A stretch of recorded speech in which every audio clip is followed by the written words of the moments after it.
Buenos días, queridas hermanas. Es una alegría volver a encontrarnos. Llegar hasta cualquier país hoy no está siendo fácil. Lo hemos experimentado, o por enfermedad, o por las leyes de los países, ¿cierto? Por las visas. Le hemos dedicado mucho tiempo y esfuerzo preparando el camino. Y hoy Paraguay nos acoge en este cálido invierno. Nos ofrece su hospitalidad y sus frutos, sus comidas y su arte. Sean bienvenidos, bienvenidas, están en casa.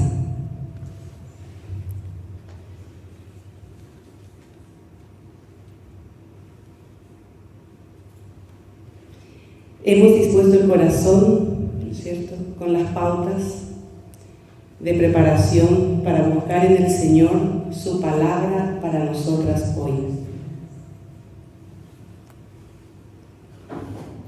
Estoy segura que esta preparación que gestamos nos ayudará a vivir con hondura y confianza este capítulo. Llegarán hasta nosotras estos días todos los ingredientes enviados por las comunidades y los laicos. Juntas hemos buscado que la comidita, el proyecto apostólico provincial, tenga olor y sabor ricos. Anhelamos en el proyecto unión y participación, escucha mutua y acogida a lo diferente. Todo esto hay que revolverlo mucho, nos decía, y dejarlo reposar para que se impregne del sabor de estos ingredientes, para que sean alimento para el pueblo de Dios. Como nos decía Rita Calvo, nuestra Madre General, en el capítulo general, un capítulo es primeramente un encuentro entre hermanas, donde tomar conciencia de las preocupaciones de la Iglesia, estremecerse ante los problemas del mundo y ser parte de la Iglesia en salida a la que anima el Papa Francisco. El capítulo general es un proceso en el proceso. Es mucho más que la asamblea que vivimos, que comenzó mucho antes, con pautas, con consultas, con reuniones, con informes, con propuestas. Fue muy importante la preparación y es muy importante el hacer llegar al cuerpo entero del instituto lo que pasó en el aula aquellos días, lo que se vivió y lo que se rezó, e invitar a orar juntas, haciéndonos corresponsables, comunidades y hermanas. Esto es lo que deseamos realizar. Nuestro modo de celebrar este capítulo provincial, esta fiesta, será escuchando al Señor como nos lo recomienda María en las bodas de Caná. Juntas iremos llenando las vasijas de agua, confiando en Él. La primera de las 6 vasijas que llenaremos para transmitir el capítulo provincial es parte de este momento de palabras de apertura. ¿Cómo conduce Dios? ¿Cómo nos conduce Dios?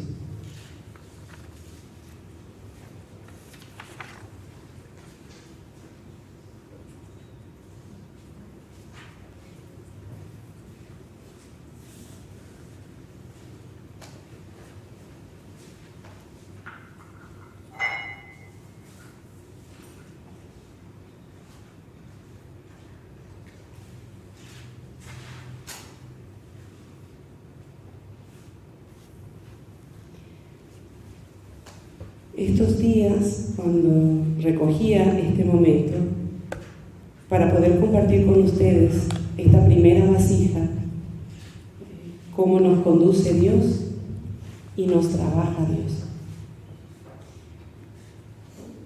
Estos días los textos que la liturgia de la Iglesia nos ofreció nos situó a estar centradas en Él.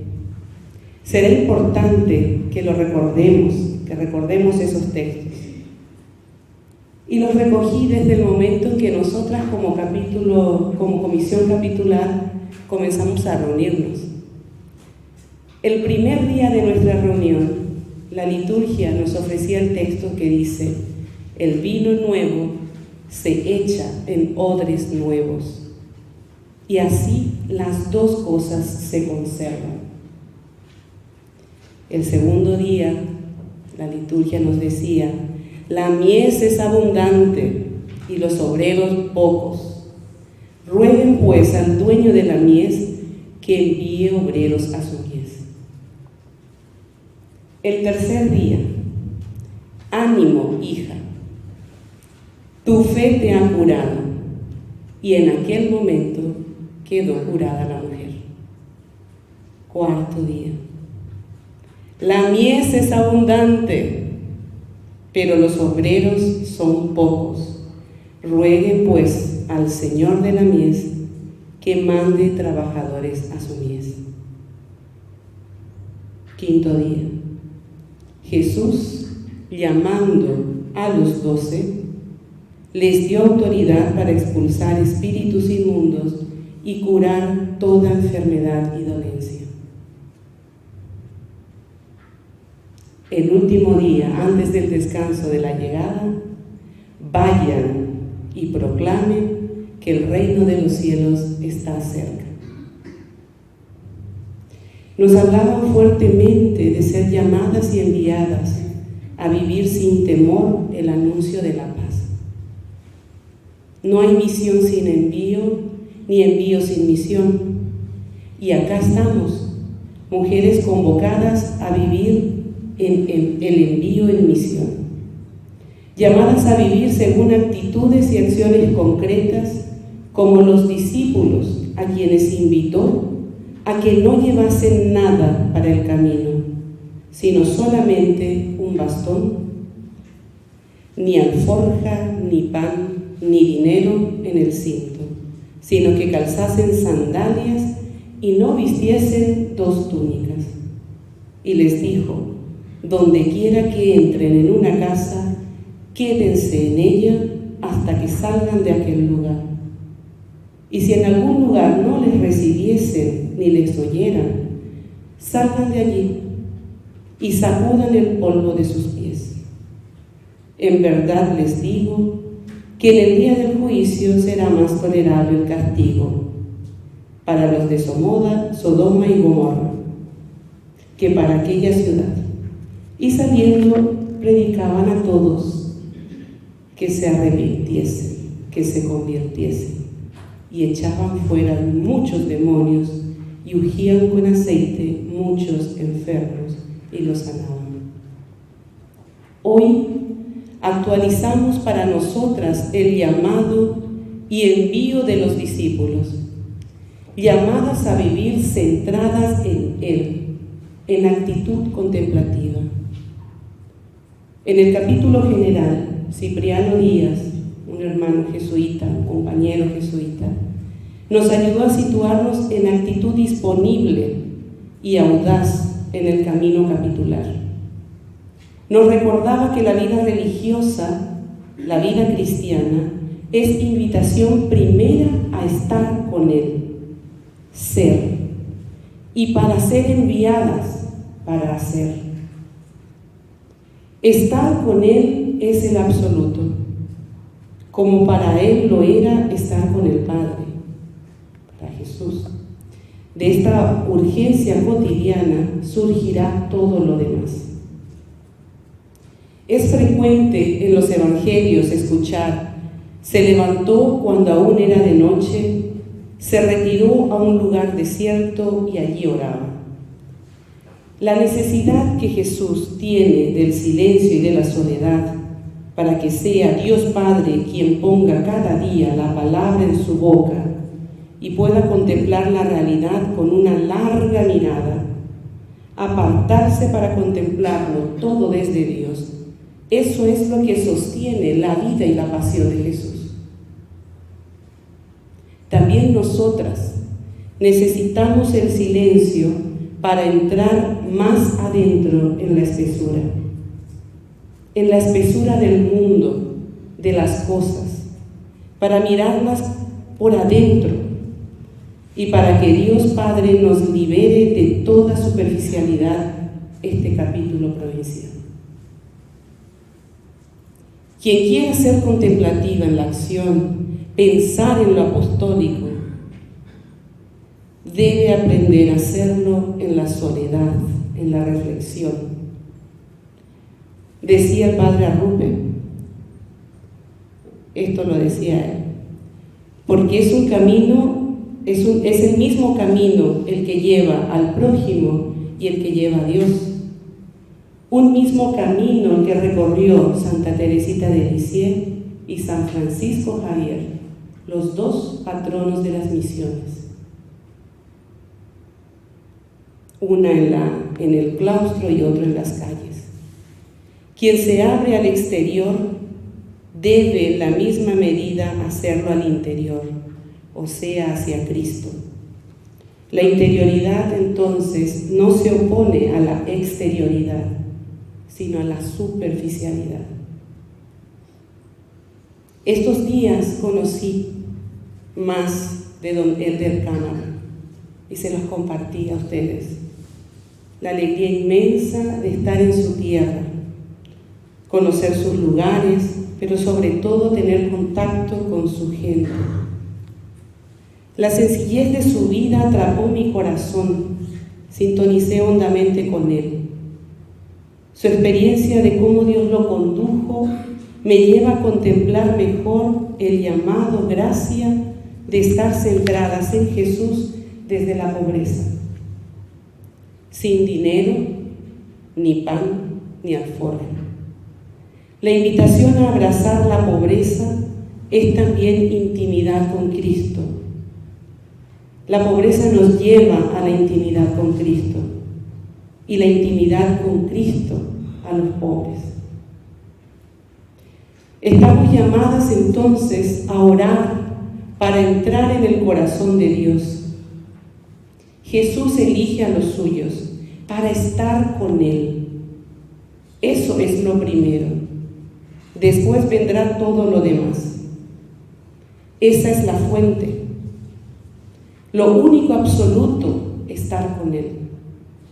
Toda la eficacia misteriosa de nuestro ser apostólico brotará de esta comunión.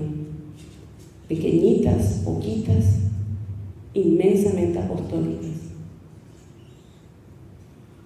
Habrá que pedirle mucho a María, tan entrañada en el corazón de nuestro instituto, que nos ponga con el Hijo, con Él. Nos tocará pedirle a ella lo que nos falta, de lo que carecemos, lo que anhelamos. Y habremos de escuchar la que nos dice: hagan todo lo que Él les diga. Hemos de pedir oídos atentos para escuchar mejor y que nuestra conversación con Él y entre nosotras sea vehículo del Espíritu. Llamadas en nuestras oraciones personales o lecturas orantes a escuchar las confidencias de María y de Jesús. Y esas confidencias que tienen para decirnos y saber a qué nos llama Dios. Para llevar esas confidencias del corazón al corazón mismo de esta asamblea. Centradas en lo esencial, centradas en Él. El Evangelio de hoy nos invita a no tener miedo. No tengan miedo. Ustedes valen muchísimo más que esos gorriones que yo cuento y que no caen en tierra sin que el Padre lo sepa. No tengan miedo. Estamos llamadas a ser perseverantes para reforzarnos como hermanas. Cipriano nos situaba en un segundo momento de esta primera etapa en el contexto de Juan 21. Después de esto, después de todo lo que sucedió, que ya sabemos con Jesús, Jesús se apareció otra vez y estaban los discípulos. Ya sabemos cómo estaban. Y Simón Pedro les dijo a sus compañeros: voy a pescar. Y ellos le dijeron: vamos nosotros también contigo. Fueron y entraron en una barca, y aquella noche no pescaron nada. Cuando ya iba amaneciendo, Jesús, que se presentó en la playa, y los discípulos no sabían que era Jesús, les dijo: muchachos, ¿tienen algo de comer? Y ellos respondieron: no. Y él les dijo: echen la red a la derecha y hallarán. Entonces lo echaron y ya no podían sacar la red de tantos peces que habían pescado. Entonces aquel discípulo que estaba con lo esencial centrado en él, aquel discípulo dijo a Pedro: es el Señor. Y Pedro se sacó la ropa, se echó al agua y reconoció al Señor.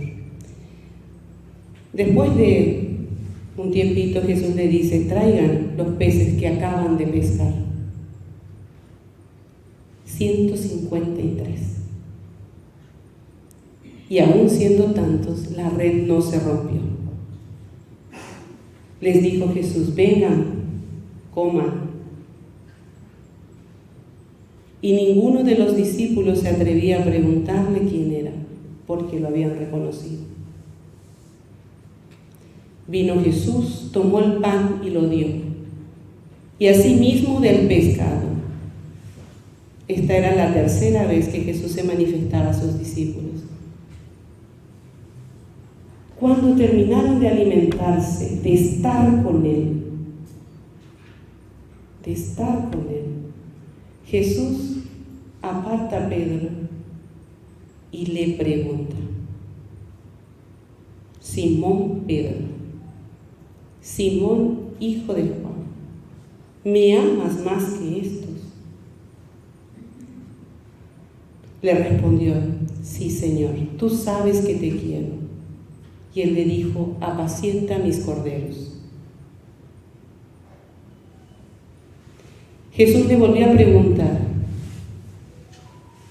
Simón, hijo de Juan, ¿me amas? Pedro dijo: sí, tú sabes que te quiero. Pastorea mis ovejas. Le preguntó por tercera vez: Simón, hijo de Jonás, ¿me amas? Y le respondió: Señor, tú lo sabes todo. Para esto Pedro ya se había entristecido, porque por tercera vez Jesús le preguntaba y le dice: tú lo sabes todo. Entonces Jesús le dijo: apacienta mis ovejas. Este texto habla de Jesús desviviéndose por sus abatidos discípulos, a quienes llama desde la orilla, y sobre todo habla el texto de la forma en que Jesús se afana por sanarlos, abrumados por el remordimiento del abandono, en especial Pedro. El contexto: trabajan de noche, pero la noche la llevan dentro.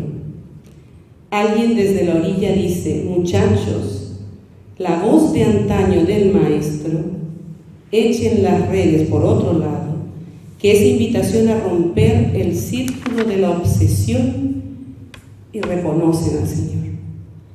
Solo son capaces de reconocer a aquel que está en la orilla una vez que han sido liberados de la obsesión de la rutina. Y Pedro se lanza al agua y los demás llegan también a la orilla y Jesús invita a almorzar. Jesús de nuevo en el contexto de una comida, no solo comparte, también prepara, y eso se llama hospitalidad. El Señor, en continuidad con todo el Evangelio, vuelve a ser el siervo. El pan es signo de la ausencia-presencia constante de Jesús. Panes y peces, como en la multiplicación, donde Jesús encomienda a sus discípulos: denles ustedes mismos de comer a esta multitud hambrienta y cansada. Los mismos gestos, la misma imaginación, tantas veces ensayada, y amanece un nuevo día. En Emaús creó un ambiente de escucha y animó a narrar, a contarse. En el cenáculo creó un ambiente de seguridad que les permitió enfrentarse a sus temores. En Tiberíades restaura la confianza a través de gestos compartidos. Crea hospitalidad y gratuidad. Restaura las conexiones, sobre todo con Pedro. Yo creo que estamos en Tiberíades.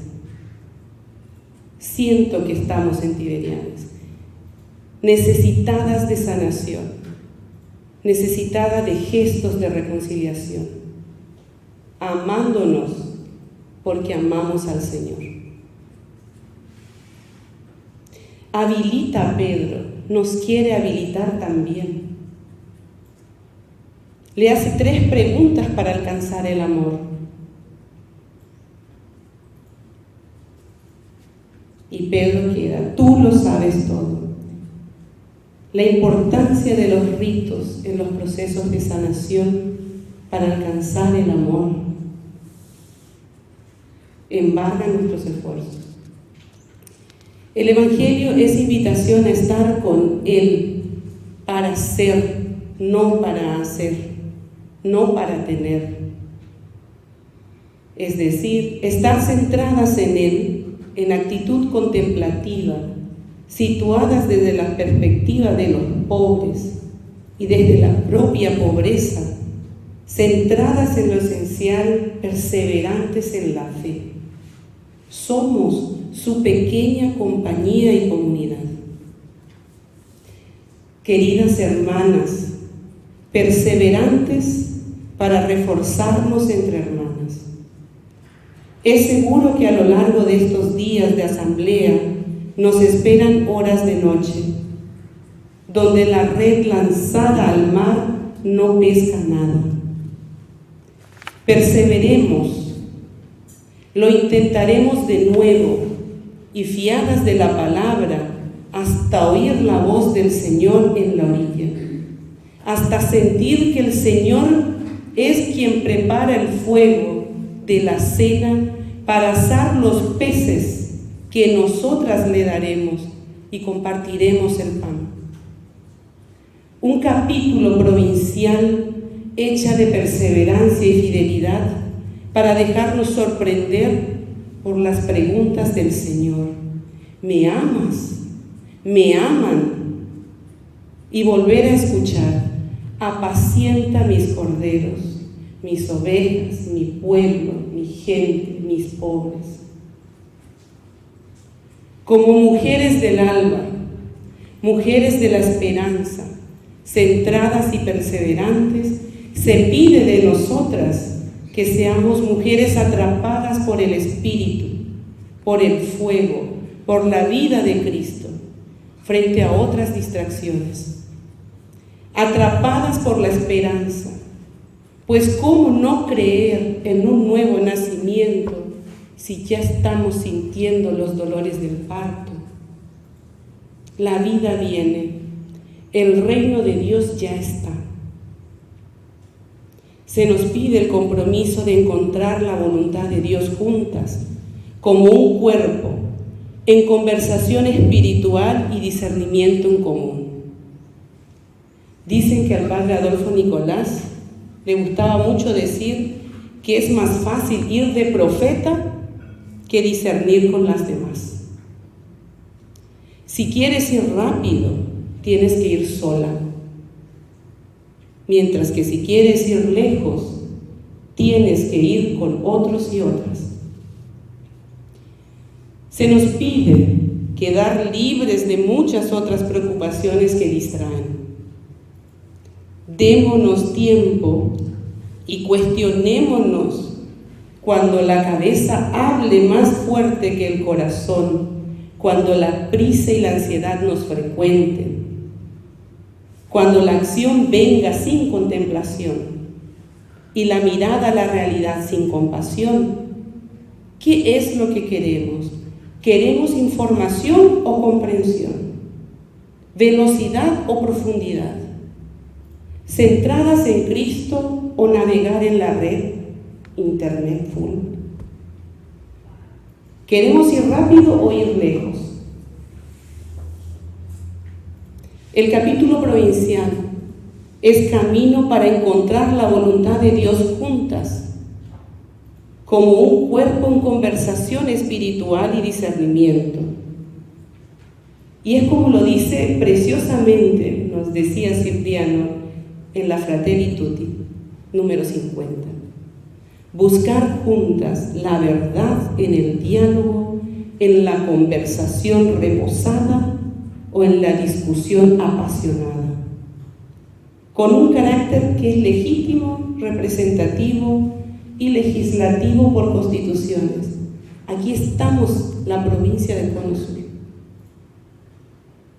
Es momento privilegiado para la toma de conciencia de la propia situación, para confrontar con libertad y verdad si vivimos identificadas con el carisma o menos, si estamos centradas en sus apostolados y comunidades. Un tiempo privilegiado de evaluación de los compromisos que asumimos en el proyecto apostólico provincial anterior. Si aquellos compromisos se concretaron, ¿quién les dio seguimiento? Y si se evaluaron. Momento para seguir proyectando la provincia y cada una desde el realismo y desde las propias posibilidades. El capítulo provincial hoy para nosotras es compromiso personal que pide docilidad activa, espíritu de conversión y conversación, atención, comprensión y dejarse afectar. Para oír la voz del Espíritu, la voz de Dios, hay que oír la voz de las hermanas. El diálogo es condición de posibilidad para la iluminación. Y esto lo ha entendido la Iglesia sinodal. Una iglesia sin diálogo, incluso diálogo con los alejados, se ensimisma. Y desde el Evangelio, estar muy atentas a lo pequeño e insignificante, porque Dios habla por medio de la esclava, de la viuda pobre, del extranjero, de los niños. Ese espacio también comunitario, encuentro en la fe y en el amor. Un momento especial para consolidar, renovar y hacer más fuerte la unión del cuerpo. Es tiempo de gracia para activar la conciencia comunitaria de la congregación, de la provincia. Relacionarse personalmente, conocerse mejor, compartir la fe, el sentido universal del carisma y la corresponsabilidad de la vida misión. El primer fruto de un capítulo es vivir en fe y fraternidad, no para afirmar la uniformidad, sino para gestar y gustar el pluralismo de formas y culturas, esa polifonía eclesial que somos, que construye lo común, unidad. Es un paso más en la construcción de la Iglesia sinodal. Sinodalidad es escucharnos con más verdad y hondura, aprendiendo a creer en la verdad que cada persona lleva, desprendiéndonos de nuestro afán de poseer la verdad. Dialogar para Fratelli Tutti es acercarse, expresarse, escucharse, mirarse, conocerse, intentar comprenderse y buscar puntos de contacto. Un obispo paraguayo muy querido, Pedro Pucú, en una reflexión dijo: la sinodalidad, la escucha para la sinodalidad es liberar la palabra. La sinodalidad es corresponsabilidad. El diálogo es una cultura en la que crecer hacia la comunión. Todas estamos invitadas a escucharnos para oír los impulsos del Espíritu Santo, que viene a guiar nuestros esfuerzos humanos, introduciendo vida y vitalidad a la Iglesia y llevándonos a una comunión más profunda para nuestra misión en el mundo. Pidamos juntas al Espíritu que nos regale su soplo y su audacia, y que disponga nuestras actitudes para vivir personalmente y como cuerpo apostólico la experiencia del capítulo provincial según Dios. Que Santa Juana nos ayude a ser constructoras de comunión. Junto a la tumba de la Santa Madre descargué el corazón e hice experiencia de cómo Dios condujo la historia de salvación, la de su pueblo, la de Juana, la de la Compañía de María, la de la provincia y la mía. Acogí la invitación de abandonar el pasado a la misericordia de Dios, el presente a su amor y el futuro a su providencia. Yo las invito a que podamos vivir en este espíritu. Queridas hermanas, estamos aquí, enteras al presente. Estemos aquí, enteras al presente, dedicadas, consistentes, bien orientadas y no distraídas en lo más mínimo. Nuestra fundadora es una invitación para ir al centro, para estar con Él. Termino estas palabras de apertura y entrega de esta primera vasija, de las actitudes para dejarnos conducir por Dios, o cómo nos conduce Él en nuestra historia y cómo nos recrea, con este poema de don Elder Cámara. Me gusta verte, árbol centenario, lleno de brotes y de ramas, como si fueses adolescente. Enséñanos el secreto de envejecer así, abierto a la vida, a la juventud, a los sueños, como alguien que sabe que la juventud y la ancianidad no pasan de ser etapas para la eternidad. Muchas gracias. Obrigada, a William.